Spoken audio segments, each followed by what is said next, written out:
Welcome, everybody. I'm Brandon. You might recognize my voice from the HBAR Bull videos and interviews. And we have a great crew here today to get us up to speed on DLT network interoperability. To get it kicked off, we'll go ahead and ask the speakers to introduce themselves real quick, go around the horn. We'll start with Kalaxy. Cooper, go ahead and introduce yourself. Hi, everyone. Hopefully you can hear me okay. My name's Cooper. I'm the Chief Technology Officer at Calaxy, overseeing, all things technical engineering related, and excited to share more about what we're doing with you. Welcome, Cooper. And who else do we have with Kalaxy on? I believe Solo, our co-founder, and Rusty, our Chief Strategy Officer, should be joining shortly. Don't think we have anyone here at the moment. My guess is that our marketing director, Mike, is behind this Kalaxy account that you see on stage. All right, sounds good. Who do we have with Hashport? Is that Jesse? Hey, Brandon, it is. Hi, everyone. It's Jesse. I'm the Director of Business Development for Hashport, and I'm responsible for the go-to-market strategies for the platform, including things like adding tokens and features. All right, thank you, Jesse. And Solo, why don't you come on up and introduce yourself? Hey guys, Solo Cisse, co-founder and COO at Calaxy. Super excited to be with you guys this morning. All right, and finally, Ishan, why don't you come on up? You're with Polygon Studios, right? Yeah, hey guys, thanks for having me. So I'm Ishan, been with Polygon for around a year and a half now. Seen the growth, part of the growth, and also one of the founding members at Polygon Studios, where I'm now currently the chief of staff to Ryan, who's recently joined us as CEO after leading YouTube gaming for 9 years. Basically, yeah, Polygon Studios, we being the NFT and gaming arm of Polygon, dabble in NFT and gaming. So that's pretty much about me. Thanks. All right, Ishan. Well, thank you very much. Jesse, we'll start off with you with some questions. What does the Kalaxy token, now that ticker is CLXY, what does the Kalaxy token integration mean for Hashport and its community? Yeah, it's really exciting to be able to support Calaxy and get their token expanded access to different user bases across Hashport. And what it means for the users of Hashport is increased access to different platforms such as Calaxy, and moving forward, that's really what we're going to be focusing on, is integrating as many platforms and tokens that users would like to see in the coming months and quarters. So really looking forward to it, and kicking it off with Kalaxy in a big way here. We're super excited to see what they bring to market. Yeah, good stuff. So, Cooper, moving on to you, how is Kalaxy planning on utilizing the interoperability benefits brought by Ashport? Yeah, happy to talk about that one. I think interoperability in the blockchain space has kind of been this ambiguous goal that people have been working towards since maybe 2017, and you see this with Cosmos and Polkadot and all the other kind of interoperability networks that have came about, and it feels like we're actually finally reaching the level of maturity with those solutions that they're becoming really, really interesting to use. The most obvious reason that someone might want to use a bridge between blockchain networks is probably because there's access to services, applications, financial tools, or liquidity on one side of the chain that may not be available on the other side. Or there's, blockchain specific functionality that's available on one side of the bridge that's not yet available on the other side. And so with the case of Kalaxy and Kalaxy tokens, they're created on Hedera, a network that is newer to the decentralized financial space and probably has, a handful of DEXs that are expected to come online in the next couple of months. But right now, it's kind of day one in Hedera's decentralized financial ecosystem. And so being able to use Hashport and have access to probably the two most mature DeFi ecosystems in the world with Ethereum and Polygon, and hopefully eventually others, this is a really unique value proposition to people that want to hold and use Kalaxi tokens for different purposes. So we're really excited to see, Kalaxi available on these other networks and actually hopefully start bring some of that liquidity, back to our native ecosystem. But the nice thing about Hashport is we really get the best of, all the connected worlds. If you want to go do things on Ethereum and their decentralized finance ecosystem, you can. If you're kind of cost out of using Ethereum and are excited about Polygon, you can do that as well. And the amount of liquidity and arbitrage opportunities and potential staking and yield, et cetera, that most people get excited about is very real, and we're looking forward to seeing that thrive over the next couple of months.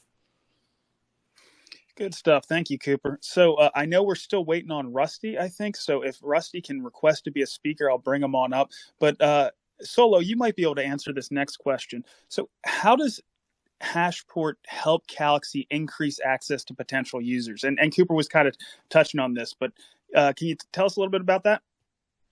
Yeah, absolutely. I mean, I think when you think about us as a platform and kind of what we're looking to set out and achieve, with the Calaxy application, but also the Creators Galaxy, right? I think if you look very holistically at, our competitive landscape where we're at, we're quite unique in that we are the first application layer for a protocol dedicated to content creation or like through the use of like social tokens, right? And I think what we've done is like in that way is a really good example of kind of, how we're looking to tap into the most mainstream audiences whatsoever. So like on the consumer facing side, that makes a lot of sense. But then what Cooper is speaking about the, DeFi opportunities that come with that for what we're looking to build, we want to bring all that type of energy and all that type of, volume to our ecosystem. Right. And so I think it's very much on brand with what we're looking to do and the large scale that we're trying to go for when it comes to access and use in this ecosystem. And then when you think about all the different types of existing projects and in a nice way, but cannibalization opportunities, a lot of that kind of exists as well in the Ethereum and Polygon ecosystems. And so I think it's great for the general awareness of what it is that we're looking to do, but then also the very easy access points to potentially get some more mature hands into our ecosystem, as well as expand just generally across the board. Thank you, Solo. And I see we just got Rusty up. Rusty, would you like to introduce yourself and add anything you'd like? Yeah, hey guys. Good morning, good evening, good afternoon, depending on where you're listening from. My name is Rusty Matviv. I'm the Chief Strategy Officer of Kalaxy. No, I think Solo hit that on the head. In general, I think this is like a perfect definition and a great example of what I think most in the industry are striving towards with this interoperability and being able to work cross-chain, etc. We're very excited to utilize Hashport and to be utilized on Hashport across various ecosystems to really tap into these again broader audiences and really bring the world together. But I will jump in as the questions come in. Again, I'm the Chief Strategy Officer. I work on various things across strategic partnerships and relationships. So if anyone here is listening has any ideas about any kind of exciting partnerships or thoughts on working together, please feel free to reach out. I'm definitely excited as we're finally kind of coming out into the world and going to market here really shortly. So looking forward to it and appreciate you guys hosting us. Thank you, Rusty, and welcome. We've got a question next for Ishan, but before we get to that, I just want to let everybody know you're more than welcome to come up and ask any questions. Just request to be a speaker, and I'll bring you on up. And let us know who you want to direct the question to as well. All right, so Ishan, how does Polygon Studios help platforms like Kalaxy, which is native to Hedera, enable their vision within the Polygon ecosystem? Thanks for that one. So yeah, essentially, right, I think just to also let people understand, right, the Polygon Studios is essentially the NFT and gaming arm of Polygon. And in a lot of ways, we are the developer interaction. touch point for developers, right? So essentially, whenever it comes down to interoperability, right, I think we've spoken about it, like that's the holy grail, right? We want to be able to have interoperable tools around, interoperable, assets around that makes it really seamless across chains.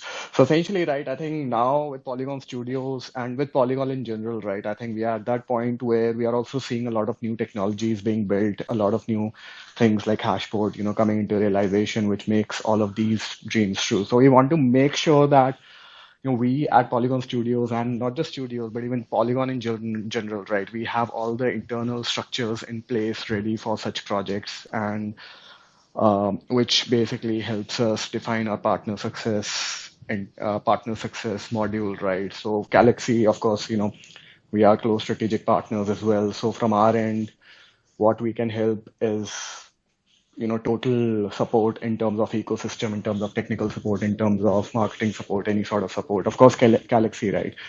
You have such amazing founders as well. One of them happens to play for my favorite NBA team, so that's really a great plus. So definitely, right, I think there's quite a lot of synergies. And with Kalaxy having such a huge focus on the creator economy, we are also in the process of onboarding our VP of entertainment who will be taking care of all things entertainment and creators, right? So a lot of synergies there going forward, whether it's in terms of NFTs or gaming. And like we have already discussed, right, we have an amazing and a very mature DeFi ecosystem as well. So there's quite a lot of possibilities there, that's when our DeFi team comes in to make sure that we have the support necessary there for all the cross chain native apps like Kalaxy. So yeah, just an amazing time to be there. A lot of things coming into focus and coming into realization, and just wanna see where this all goes. A little bit of a tough couple of days being a Mavericks fan, though, I will Oh say. yeah. Don't let's not. It's been awful, but yeah, all credit to the Your Warriors. boy's playing good though. He had a pretty good game for himself yesterday. Yeah, he did. But yeah, Warriors killing it. All right, Ishan. Well, I'm certainly ready to shake the tribalism we see and start working together. Again, don't be shy out there. If anybody wants to ask a question, we have a lot of knowledge up here. So just request to be a speaker and we'll bring you on up. In the meantime, Jesse, with Hashport, what benefits do Daps receive by integrating with Hashport and enabling interoperability between the networks? Yeah, great question, Brandon. I think as all of my other co-speakers have so eloquently just spoken to, platforms that integrate their tokens on Hashport, they get greater access to, market liquidity and user bases first off the bat. And I really think interoperability over the last couple of years has been, as we've just spoken to, sort of the holy grail that what everyone's looking for. But I think now it's really starting to come into focus, and we're actually looking at how do we actually leverage these technologies to be able to work together in a more collaborative manner. I think it's a paradigm shift in what is happening, in the sense that dApps aren't relegated to any one network. They can go, pretty much anywhere and expand their footprint to where they'd like to go. But that also entails, more collaboration within the industry and the space.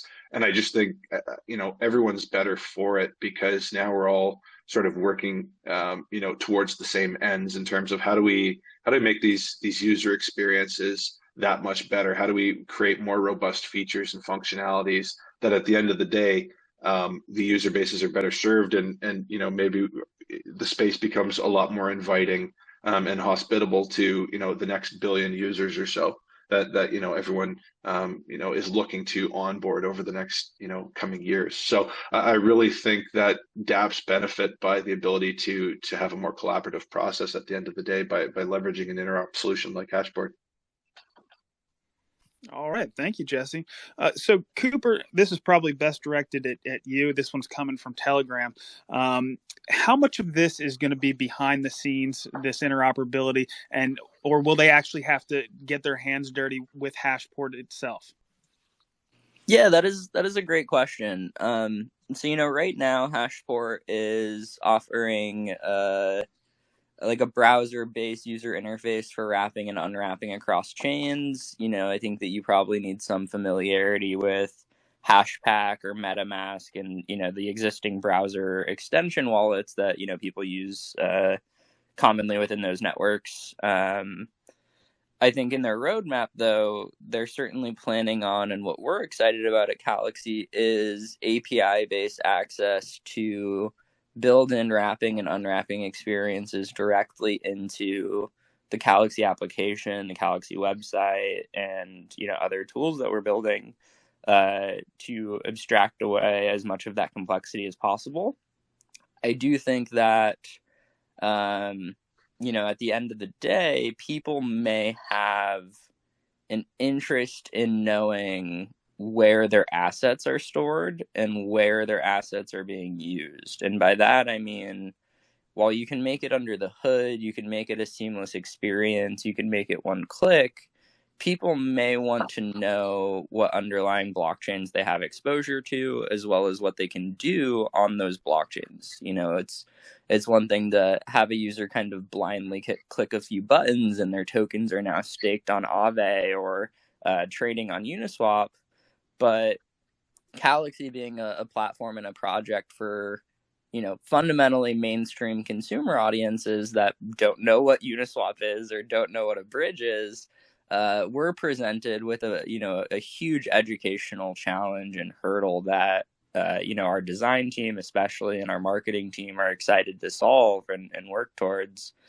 But I think it's a combination of both. I think the application user experience really needs to be simple and it needs to make sense. But I do think that it needs to provide a lot of education. It needs to make sure that users feel confident in the blockchain and network interactions that they're doing, and they need to be transparent, and people need to consent to the transactions that they sign, because at the end of the day they are immutable. There's no one who can go and reverse those transactions for you or anything like that. And so it's really about finding something that mainstream audiences can do without a lot of hurdles, or you shouldn't have to watch hours and hours of YouTube tutorials to know what you're doing on a blockchain.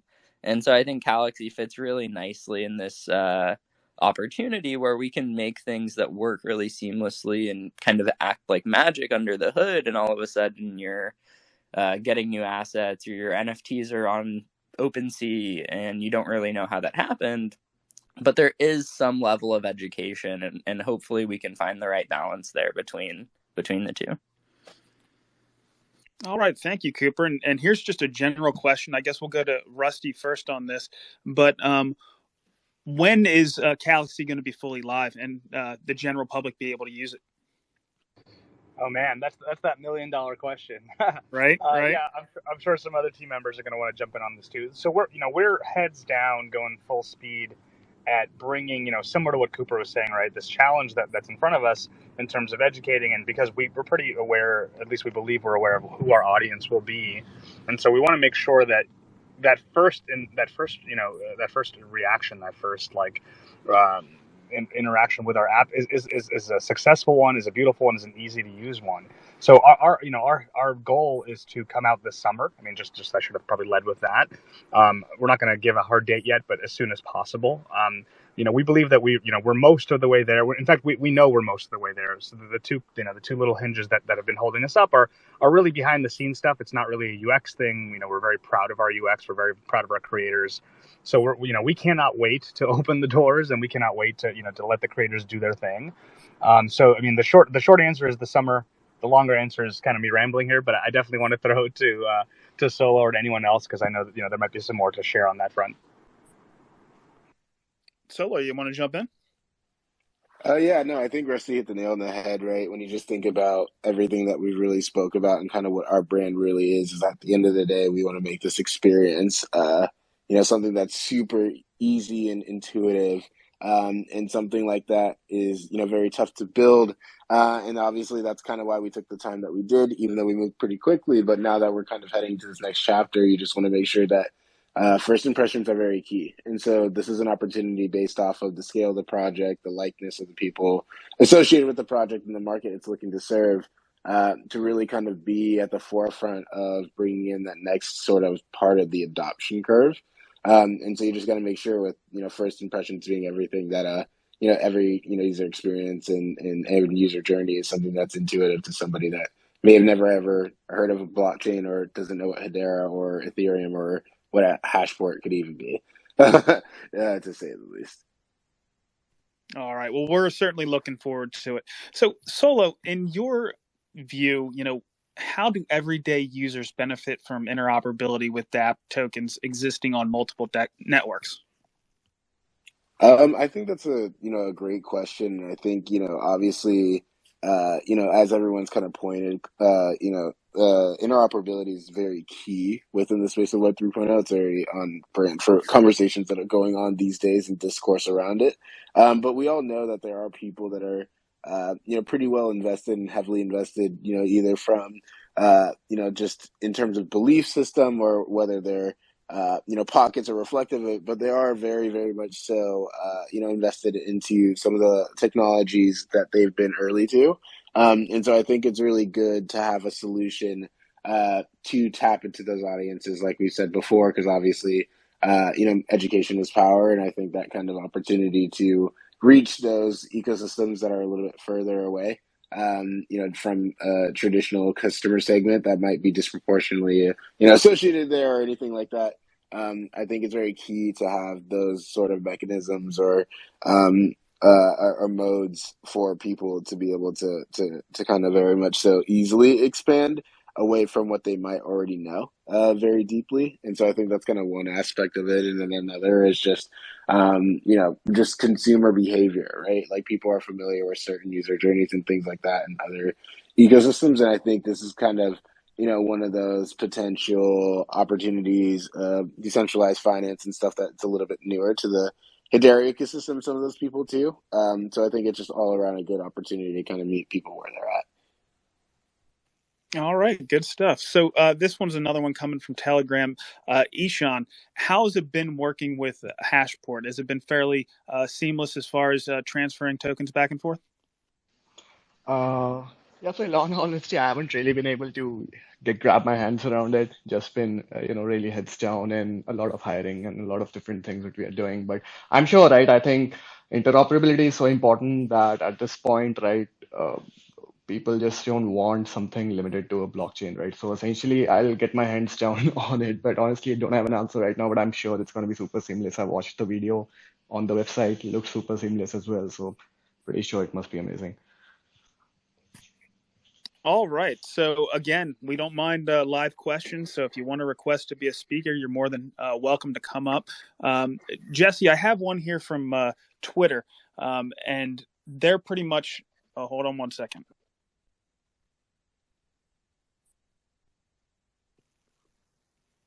Yeah, they're. I'm sorry. They're just asking how the integration has been, and what are the main challenges you guys have seen thus far. Yeah, challenges, is just, I would say, is having those conversations and opening up platforms, minds and thoughts to the notion that they're not, stuck in a rut anymore, and they actually have the option and capability now to use a platform that creates a level of functional trust that we have in Hashport to actually migrate between networks. I know, for individual users, using interop solutions connecting to different networks, they may choose to take, a certain level of risk in doing so with various different solutions, not really particularly knowing who or what is sort of securing those solutions. However, with Daps and developers, it's a bit of a different conversation in terms of needing a sort of heightened level of trust. And I think what Hashport does in having the amazing validator set that we do have, I really think that between the HBAR Foundation, Polygon, Kalaxy, BCW, Hex Trust, WorldPay, StableNode, Animoca, and LimeChain, those 9 validators are very highly respected in the space. And if you're a developer, a platform looking to move between ecosystems, you need to have a fairly high level of certainty that what you're using as an interop is going to work and is going to secure your tokens adequately. And having these networks and platforms do that, I think offers something that we really haven't seen in the interoperability space so far. So just to go back to your question and answer it, I think it's the conversations that are being had with a lot of platforms in educating them as to the new possibilities that are there for them now with a solution like Hashport is one of the biggest challenges we've had. Other than that, onboarding, platforms and tokens and features has been a fairly smooth process so far, and we look to continue doing that to add a whole host of new features and functionality, as well as token options and everything in between. So just really excited about it, but at the same time, that challenge and difficulty presents a massive opportunity in our eyes. Thank you, Jesse. And we have another question here from Telegram, and this one's probably best for Solo. I know he's going to have a good answer for it. How can people get a hold of the Kalaxi token? Yeah, absolutely. Super excited to actually keep talking about kind of the DeFi stuff. So I'll circle back to it a little bit, but we are happy to announce, or I guess happy to let people know that haven't been aware yet, that the CLXY token is available on BitTrue if people are looking to add that there. So we're super excited about that opportunity for us to bring some more centralized exchange listing to assets built on the Hedera network.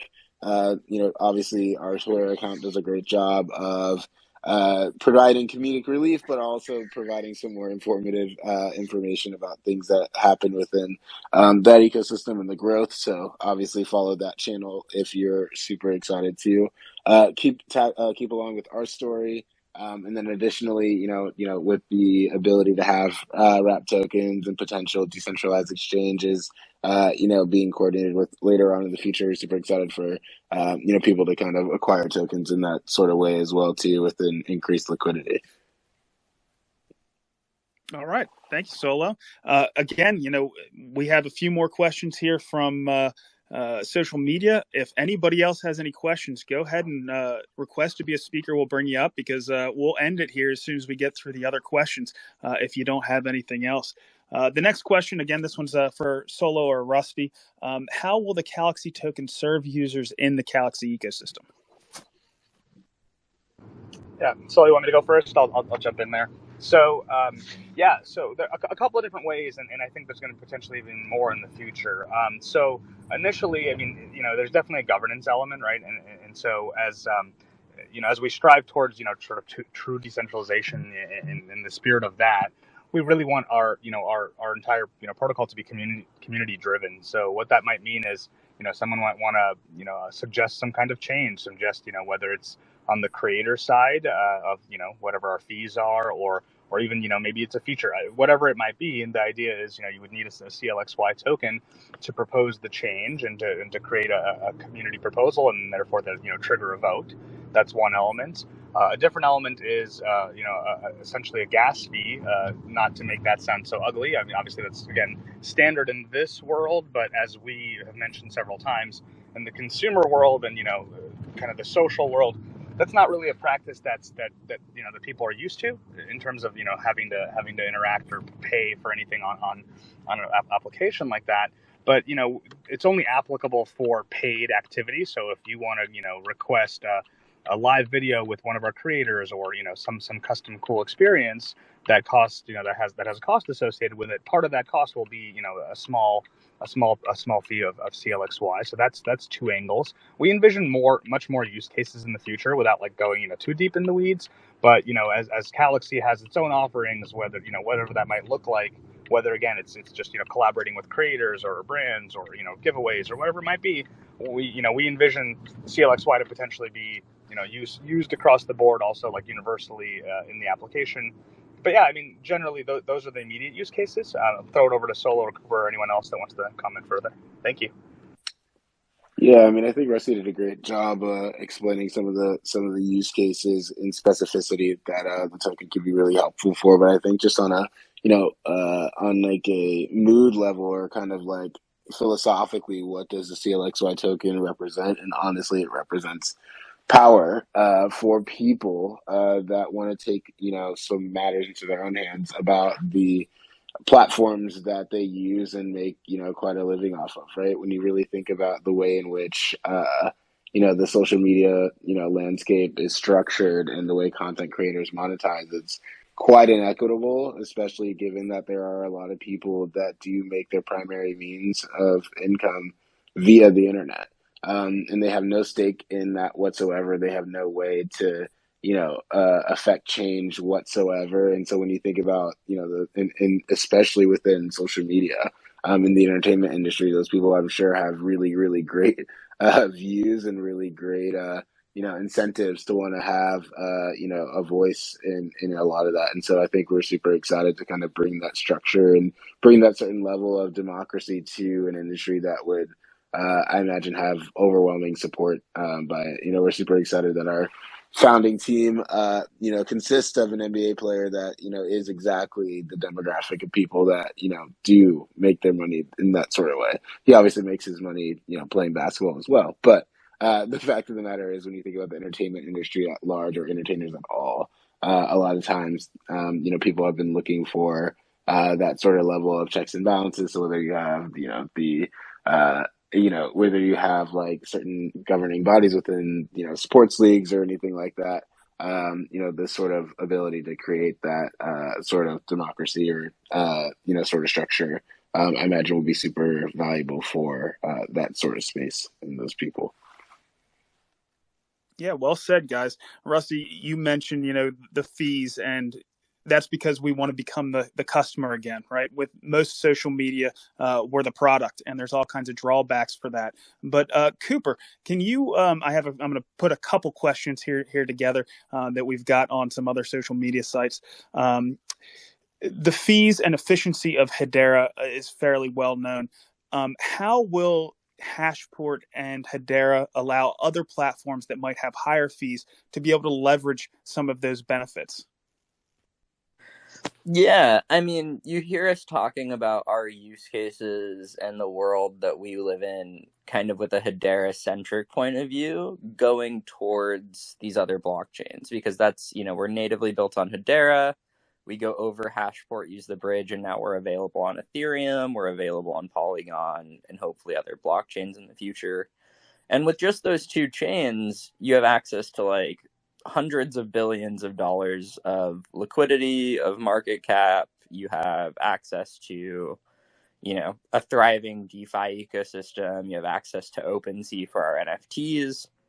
And so for us, that's kind of how we think about the world. But I think that you bring up a good point, which is there's a variety of projects out there that are going the other way across the bridge, which are, initially being built on Ethereum or being built on Polygon, but then also want to take advantage of the unique opportunities that Hedera has to offer. I think a good example of this is Dovu and the project that Matt Smithies is working on in kind of the ESG market, where they were originally built on Ethereum because their developer tools and ecosystem was just more sufficiently developed. It was more robust at the time. And now you see them trying to migrate into more of a Hedera native project. And I think that the value proposition there for Hedera is, consistent and pretty obvious. It's very similar with Polygon's value proposition. It's you don't have to deal with the ridiculous gas fees of Ethereum. Transactions should only cost you a few cents. Hedera has average transaction settlement times of 5 or so seconds, and that's deterministic and provable finality. You're not worried about reorgs and different types of attack vectors that could come up in some of these other types of solutions.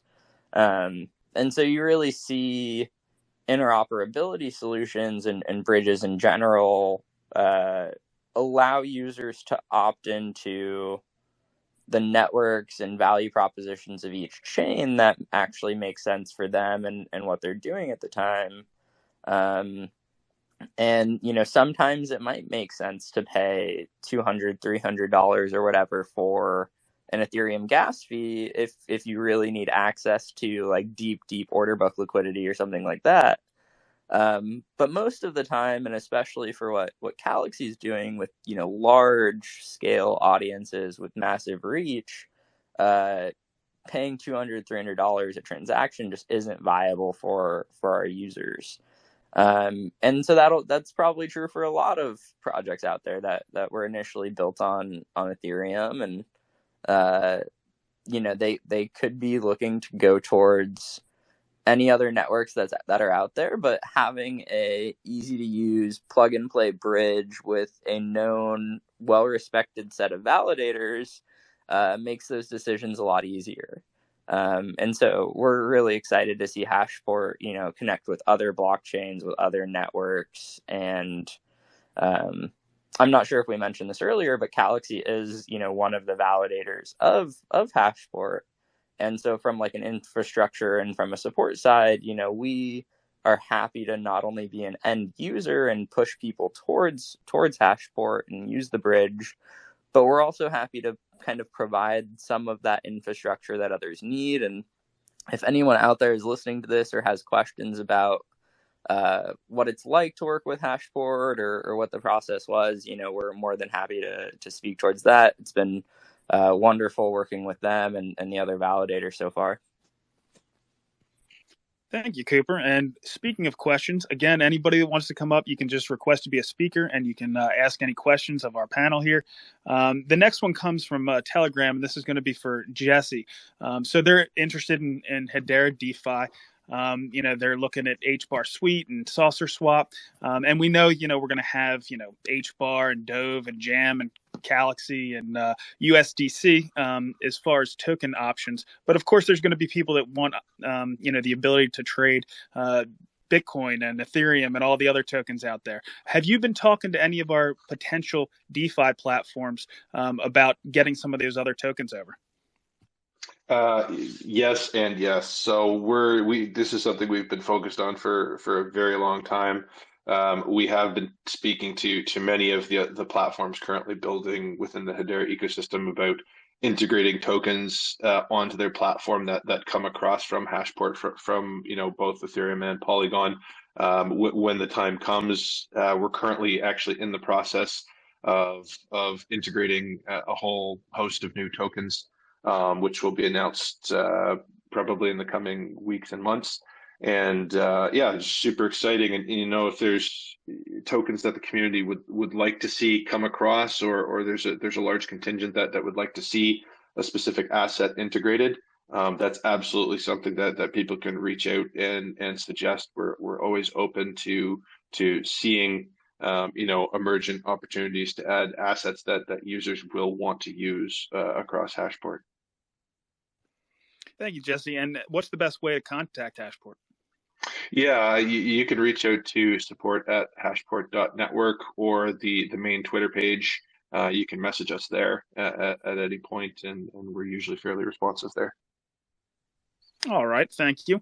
All right, so this is the last call for questions. If anybody has anything, we're going to go into final thoughts here. We'll start with Ishan. Do you have any final thoughts or anything you'd like to pass on to the community? No, just really excited to see Ashport coming to life, right? I think our previous calls with Cooper and even with Rusty, you know, I think we had discussed that, and we were just wondering, right, when would that really go live? And now that it is, I mean, just really curious to see how the ecosystems react to this. And yeah, I would just love to see, you know, some really close cooperation between Hedera, Kalaxi, and Polygon Studios now. So really excited about the future. Thanks. Well, thanks for coming by today, Ishan. Cooper, do you have any final thoughts? Yeah, you know, thank you everyone for coming out and listening and, you know, supporting us and the Hedera ecosystem. In crypto, you have this really series of kind of chicken and egg problems with like, do you have to launch tokens before the protocol? Do you have to launch the app before the protocol or the tokens? Do you have to have access to tokens in order to actually have users? And I think all of these things are really coming together for Kalaxi at the right time. So we're excited for the next few months. I would also say that we should have a pretty good presence at Consensus 2022 coming up in Austin in a few weeks, and our team will also be at NFT New York later in June. So if you're going to be at any of those events, we'd love to see you and meet the community in person, and talk a little bit more about what we're doing. All right. Thank you, Cooper. All right, Jesse, any final thoughts? Yeah, just, as always, I think, despite what's going on in the markets, as everyone can hear today, everyone is still building. Everyone is still moving forward and iterating and creating, wonderful new experiences for all of our users. And if there's one thing to take away is just that we are moving forward gradually, week by week with new features, new tokens, reducing the friction to using the migration process, and increasing access to meaningful data sets in the future. And I just think that over the coming months and years, we're going to see interoperability take center stage with what is happening in the space, and just a very exciting time, irrespective of what's going on in the markets. Thank you, Jesse. Rusty, do you have anything else you'd like to pass on? Yeah, again, thank everybody for being here. We definitely appreciate all the questions. I think similar sentiments to the other guys so far, which is, we're definitely thankful and excited for the opportunity that Hashport is providing with this bridge, for working with the other validators and partners, and really, again, to expand our, selfishly speaking, to expand our ecosystem and get it in the hands of a much wider audience. Obviously, we're very bullish and very excited about where Hedera and the HBAR ecosystem is going for sure. But obviously, the vision from day one was always, interoperability and not being chain locked on that front, even though, again, as Cooper's explained, our origins are there and we're built that way. And so, again, I definitely encourage and appreciate anyone that wants to reach out if they want to explore any kind of, partnerships or anything in general, from creators all the way to commercial stuff. I'm definitely available. Would love to hear you guys from everyone out there. And yeah, I appreciate this opportunity. Excited, as this is just the beginning of the journey. Thank you, everybody. Thanks, Rusty. And what's the best way to contact Kalaxi?